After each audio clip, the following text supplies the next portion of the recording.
வணக்கம். இது people English series. இந்த வீடியோல நம்ம சென்ஸ்ன்ற ஒரு வார்த்தை எடுத்துக்க போறோம். அது related phrases.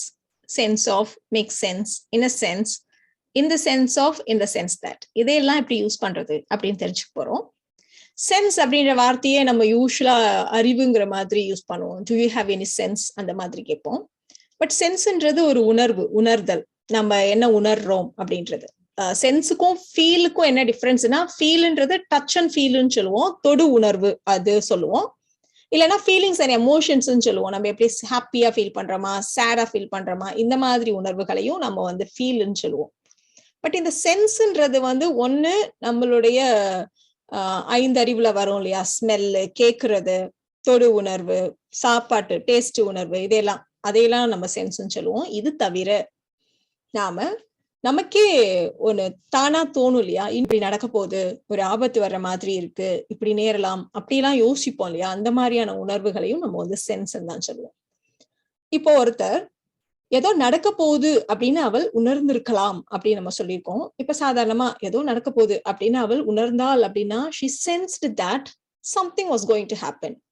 She sensed that something was going to happen. இதையே அவ உணர்ந்திருக்கலாம், அதனால அவ அப்படி பண்ணிருக்கலாம் அப்படின்னு நம்ம கெஸ் பண்றோம் அப்படின்னா, she probably sensed that something was going to happen.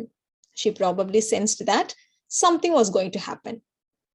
அவர் ஆபத்தை உணர்ந்தார், ஏதோ தப்பா நடக்க போகுது அப்படின்னு அவர் உணர்ந்தார். He sensed danger. சில சமயம் நமக்கு ஒரு விஷயம் ஏற்கனவே அந்த இடத்துக்கு போன மாதிரி இருக்கும், இல்ல நடந்தது ஏற்கனவே நடந்த மாதிரி இருக்கும். சோ அதை நம்ம தேஜாவு அப்படின்னு கூட சொல்லுவோம். சோ திடீர்னு எனக்கு இதே மாதிரி முன்னாடியே நடந்திருக்க மாதிரி எனக்கு தோணுச்சு. Suddenly I got the sense that the same had happened before. Suddenly I got the sense that the same had happened before. So நம்ம ஒண்ணு பாஸ்ட்ல சொன்னோம்னா அதுக்கு முந்தி நடந்த விஷயத்த நம்ம பாஸ்ட் பர்ஃபெக்ட்ல சொல்லுவோம் இல்லையா.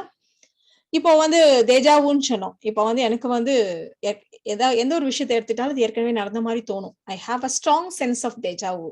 அஃப்கோர்ஸ் இது ஒரு மெடிக்கல் டிசார்டர், இந்த மாதிரி அடிக்கடி தோன்றது நல்ல விஷயம் இல்ல, எக்ஸாம்பிளுக்காக போட்டிருக்கோம். So I have a strong sense of deja. இப்போ அதுதான் நம்ம எடுத்துக்க போறோம். சென்ஸ் ஆஃப் அப்படின்னா என்ன? இந்த சென்ஸ் ஆஃப்ங்கிற ஃப்ரேஸை நம்ம யூஸ்வலா எதுக்கு யூஸ் பண்ணுவோம்னா, நம்ம ஒருத்தருடைய நேச்சுரல் அபிலிட்டி. இவருக்கு நல்ல நகைச்சுவை உணர்வு இருக்கு, இவங்க நல்லா ஸ்மெல் பண்ணுவாங்க, சின்ன சின்ன டிஃப்ரென்ஸை கூட அவங்களால சொல்ல முடியும், நல்ல டேஸ்ட் சுவை உணர்வு இவங்களுக்கு ஜாஸ்தி, இந்த மாதிரி எல்லாம் சொல்றதுக்கு தான் நாம இந்த சென்ஸ் ஆஃப்ங்கிற ஃப்ரேஸை யூஸ் பண்ணுவோம். இப்போ ஒருத்தருக்கு நகைச்சுவை உணர்வு இருக்குன்னா he has a sense of humor. இல்ல அப்படின்னா he has no sense of humor அப்படி சொல்லுவோம். இப்போ எனக்கு ஒரு டேஸ்ட் உணர்வே இல்லை, சுவை உணர்வே இல்லை அப்படின்னா I have no sense of taste. அப்ப அதே மாதிரி அவமான உணர்வும் சொல்லுவோம். கொஞ்சம் கூட உனக்கு வெக்கமே இல்லையா, இந்த இடத்துல நம்ம ஷைனஸ் பத்தி பேசல, நம்ம ஏதாவது ஒரு தப்பு பண்ணிட்டோமே அப்படின்னு கூனி குறுகி போறது, அவமானமா ஃபீல் பண்றது, அந்த உணர்வை பத்தி பேசுறோம். சோ அந்த மாதிரியான உணர்வே அவனுக்கு இல்லை அப்படின்னு சொல்றதுக்கு he has no sense of shame. He has no sense of shame. அடுத்தது வாசனை அறியும் உணர்வு. அவள் வாசனை அறியும் உணர்வை இழந்தாள். She lost her sense of smell. அவருக்கு பொறுப்புணர்வே இல்லை அப்படின்னு சொல்லுவோம் இல்லையா. He has no sense of responsibility. அடுத்தது ஒரு இயலாமை உணர்வு. ஐயோ நம்மளால ஒண்ணுமே பண்ண முடியலையே அப்படிங்கிற ஒரு உணர்வு, கையறு நிலைன்னு சொல்லுவோம். சோ அந்த சம்பவம் எனக்கு ஒரு இயலாமை உணர்வை ஏற்படுத்தியது. The incident left me with a sense of helplessness. The incident left me with a sense of helplessness. அடுத்தது ஸ்ட்ராங் சென்ஸ் ஆஃப் அப்படின்ற ஒரு ஃப்ரேஸையும் யூஸ் பண்ணுவோம். அதாவது எனக்கு நல்ல ஸ்மெல் தெரியும் அப்படிங்கிறதுக்கு I have a very good sense of ஸ்மெல்னு சொல்லலாம், இல்லை I have a strong sense of ஸ்மெல்னு சொல்லலாம். பட் இந்த ஸ்ட்ராங் சென்ஸ் ஆஃப் கூட பொதுவாக செல்ஃப்ன்ற வார்த்தையை இல்லை ஜஸ்டிஸ்ங்கிற வார்த்தையை சேர்த்து யூஸ் பண்றப்போ, நம்ம இந்த ஸ்ட்ராங் சென்ஸ் ஆஃப் செல்ஃப் நம்ம எதை சொல்றோம் அப்படின்னா, ஒருத்தவங்களுக்கு அவங்கள பத்தி நான் நல்லா மோட்டிவேட்டடா இருக்கேன், எனக்கு என்னோட கோல் என்னன்னு எனக்கு நல்லா தெரியும், கான்ஃபிடென்ட்டா இருக்கேன், ஸோ அதுக்கான வேலைகளை நான் கரெக்டா பண்றேன். ஸோ இதெல்லாம் சேர்த்துதான் நம்ம ஸ்ட்ராங் சென்ஸ் ஆஃப் செல்ஃப்னு சொல்றோம். ஸோ ஒருத்தவங்க வாழ்க்கையில முன்னேறணும் அப்படின்னா you need to build a strong sense of self. But எல்லாருமே அதே மாதிரி இருக்க மாட்டாங்க இல்லையா. நிறைய பேர் ரொம்ப லோவா ஃபீல் பண்ணுவாங்க, கான்ஃபிடன்ஸே இருக்காது, அவங்களோட வாழ்க்கையில அவங்களோட கோல் என்ன, அவங்க என்ன செய்ய போறாங்க, அச்சீவ் பண்ணும், எதுவுமே இல்லாம ஜஸ்ட் தினமும் எந்திரிக்கிறது, சாப்பிடுறது, தூங்குறது, இந்த மாதிரி இருப்பாங்க இல்லையா. ஸோ எல்லாருக்குமே ஸ்ட்ராங் சென்ஸ் ஆஃப் செல்ஃப் இருக்காது. Not everyone has a strong sense of self. Not everyone has a strong sense of self. But நீ லைஃப்ல முன்னேறணும்னா you need to build a strong sense of self. இந்த மாதிரி நம்ம சொல்லுவோம். அடுத்தது இந்த ஸ்ட்ராங் சென்ஸ் ஆஃப் ஜஸ்டிஸ் அப்படின்னா என்னன்னா, நம்ம வந்து ஒரு நியாயவானா இருக்கிறது, நியாயம் அநியாயம் என்னன்னு தெரிஞ்சு அதுக்கேத்த மாதிரி நல்ல மாரல் வேல்யூவோட எத்திக்ஸோட நடந்துக்கிறது. இந்த இடத்துல ஜஸ்டிஸ் அப்படின்னா லா, சட்டப்படி இது தப்பு ரைட் அந்த மாதிரி பேசுறது இல்ல. நமக்கு சுச்சுவேஷனுக்கு ஏத்த மாதிரி எது கரெக்ட், எது தப்பு, எது நியாயம் அநியாயம்னு தெரியும் இல்லையா? சோ அதுதான் நம்ம இந்த இடத்துல மீன் பண்றோம்.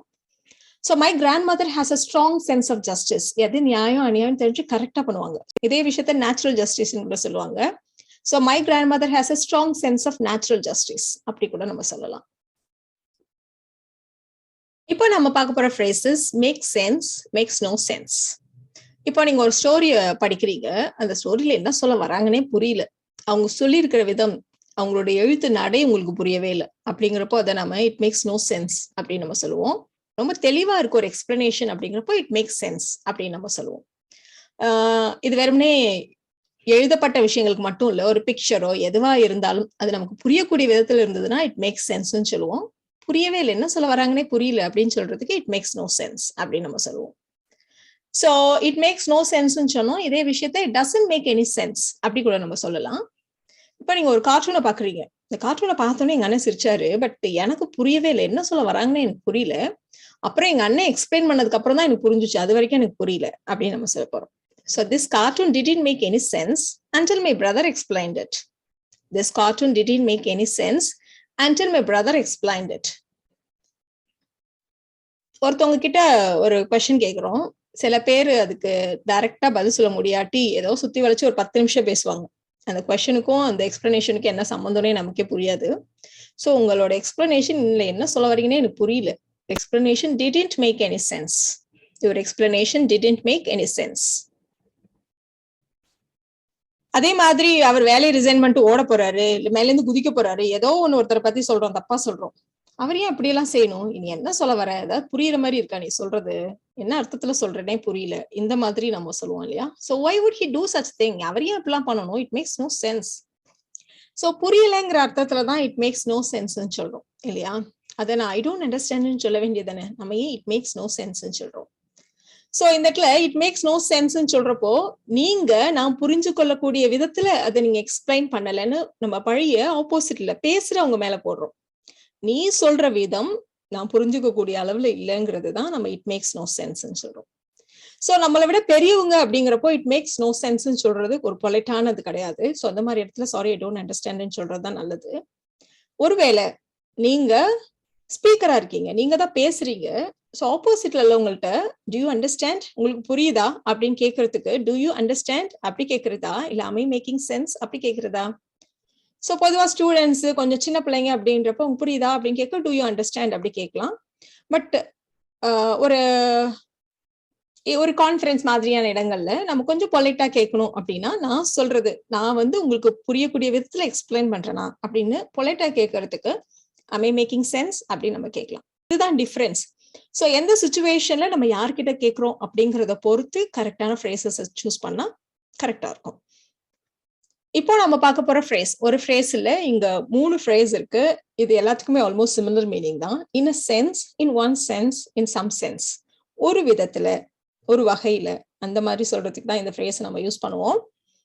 இப்போ ஒரு வகையில நீங்க சொல்றது கரெக்ட் தான் அப்படின்னு சொல்றப்பவே என்ன அர்த்தம், எல்லா விதத்திலும் நீங்க சொல்றது ரொம்ப பெர்ஃபெக்ட்னு கிடையாது, ஒரு விதத்துல நீங்க சொல்றது கரெக்ட் அப்படின்னு சொல்றதுக்கு தான் நம்ம இந்த ஃப்ரேஸை யூஸ் பண்ண போறோம். So you are right in a sense, in a வேன்னு சொல்லுவோம் இல்லையா, அதே மாதிரி தான். So you are right in a sense. ஒருத்தர் ஒரு ஐடியா கொடுக்குறாரு, ஆபீஸை எப்படி நல்ல அடுத்த லெவலுக்கு கொண்டு போறதை நம்ம டிஸ்கஸ் பண்றோம். நிறைய பேர் ஒரு ஐடியா சொல்றாங்க. ஒருத்தர் ஒரு ஐடியா சொல்றாரு, உங்களுடைய ஐடியா ஏற்கத்தக்கது தான், ஆனா இதை மட்டும் வச்சு நம்ம வந்து அடுத்த லெவல் போக முடியாது, இதை தவிரவும் இன்னும் நிறைய வேலைகள் இருக்கிறது அப்படின்னு சொல்ல போறோம். So in one sense his idea is acceptable, but there is a lot more work involved. In one sense his idea is acceptable, but there is a lot more work involved. So ஒருத்தர் சொல்றாரு car வந்து life வந்து ஈஸியா ஆக்குது, car வந்து இந்த காலத்துல essential அப்படின்னு சொல்றாரு. ஒரு விதத்துல கார் வந்து லைஃப் ஈஸியா ஆக்குதுதான், ஆனா வெஹிக்கல்ஸால தான் இந்த ஏர் பொல்யூஷன் ரொம்ப ஜாஸ்தி ஆயிடுச்சு அப்படின்னு நம்ம சொல்ல போறோம். சோ ஒரு விதத்துல கரெக்ட், பட் எல்லா விதத்திலும் இல்லை அப்படின்னு சொல்றதுக்கு தான் இன் அ சென்ஸ்.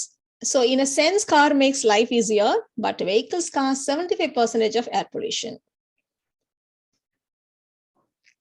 அதே மாதிரி ஒருத்தவங்க ஒரு விஷயத்த சொல்றப்ப ஒரு விதத்துல நான் உங்களோட ஒத்து போறேன், ஆனா முழுமையா இல்ல. So in some sense I agree with you but not entirely. In some sense I agree with you but not entirely. So in the sense and in the sense ரெண்டுக்கும் என்ன டிஃபரன்ஸ்? ஜஸ்ட் இந்த article மட்டும் தான் மாறுது. இன் a sense, in the sense, ஆவா தவா அதை வச்சு என்ன மாறுது அப்படின்னு நம்ம பார்க்கலாம். சோ இன் அ சென்ஸ் அப்படிங்கிறப்போ ஒரு விதத்துல ஒரு வகையில அப்படின்னு நம்ம சொன்னோம். இந்த சென்ஸ் அப்படின்றப்போ இது வந்து ஒரு எக்ஸ்பிளனேட்டரி ஃப்ரேஸ். அதாவது நம்ம ஒரு வார்த்தையை சொல்லிட்டு அந்த வார்த்தையை மற்றவர்கள் தப்பா புரிஞ்சுக்க கூடும் அப்படிங்கிற இடத்துல நம்ம வந்து அந்த வார்த்தைக்கு ஒரு எக்ஸ்பிளனேஷன் கொடுப்போம் இல்லையா? அந்த எக்ஸ்பிளனேஷனை இந்த சென்ஸ் அப்படின்னு சொல்லி எக்ஸ்பிளனேஷன் கொடுப்போம். அதுதான். இப்போ ஒரு எக்ஸாம்பிள் எடுத்துக்கலாம். ஒருத்தரை பார்த்து நீங்க ஒருத்தரை சொல்லி நீங்க சொல்றீங்க அவர் வந்து கம்ப்யூட்டர்ல பெரிய எக்ஸ்பர்ட் அப்படிங்கிறீங்க.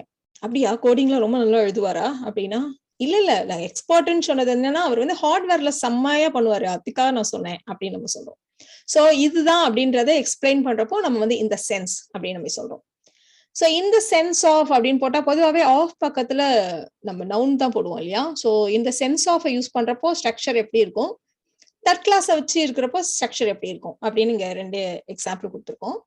So he is an expert in computers in the sense of hardware, அல்லது he is an expert in computers in the sense he knows hardware very well. அதாவது நான் என்ன சொல்ல வரேன்னா அவர் வந்து ஹார்ட்வேர் நல்லா தெரியும்னு சொல்ல வரேன். So he is an expert in computers in the sense he knows hardware very well. இப்ப அதே மாதிரி ஒருத்தவங்களை வந்து ஹிஸ் டம் அப்படின்றீங்க. அப்படியா அவரால் பேச முடியாதா அப்படின்னா, இல்ல டம் இன் த சென்ஸ் ஹி ஸ்டூபிட் அப்படின்னு நம்ம சொல்ல வரோம். So he's dumb in the sense he's stupid. So இந்த டம்க்கு இன்னொரு அர்த்தம் கூட இருக்கு, நான் இந்த அர்த்தத்துல தான் நான் சொன்னேன் அப்படின்ற எக்ஸ்பிளனேஷன் கொடுக்கறதுக்கு தான் நம்ம இந்த சென்ஸை யூஸ் பண்றோம்.